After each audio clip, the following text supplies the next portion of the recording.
Bonjour à toi. Cette année de troisième est un peu particulière pour toi car elle va te demander de développer des qualités d'écriture nouvelles, en particulier d'argumentation. Nous verrons d'abord ce que c'est que l'argumentation à proprement parler avant de voir son utilité dans la première partie de l'épreuve de français.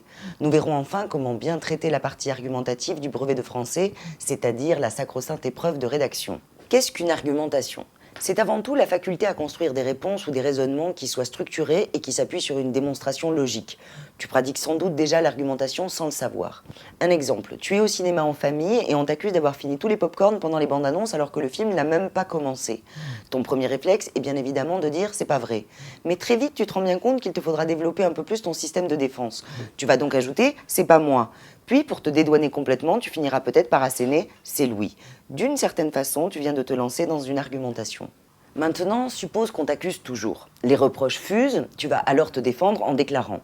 De toute manière, vous savez bien que si ça n'avait pas été moi, ça aurait été un autre. De plus, où est inscrite la loi qui stipule que les pop-corns doivent à tout prix être réservés pour la véritable projection ?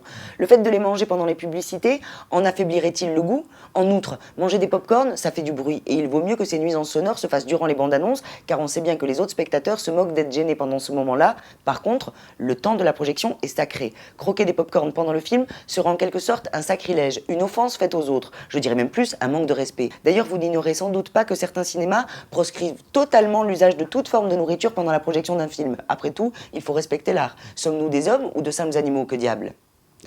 Alors bien sûr, cet exemple est saugrenu. Mais justement, tu vois bien que même dans les situations les plus anodines, on peut toujours développer une argumentation. Argumenter, c'est l'art de savoir dire les choses, l'art de convaincre son destinataire. Et c'est ce que tu devras arriver à faire pour le brevet. La première partie du brevet, qui devrait t'occuper pendant une bonne heure, se compose d'un texte de plusieurs questions de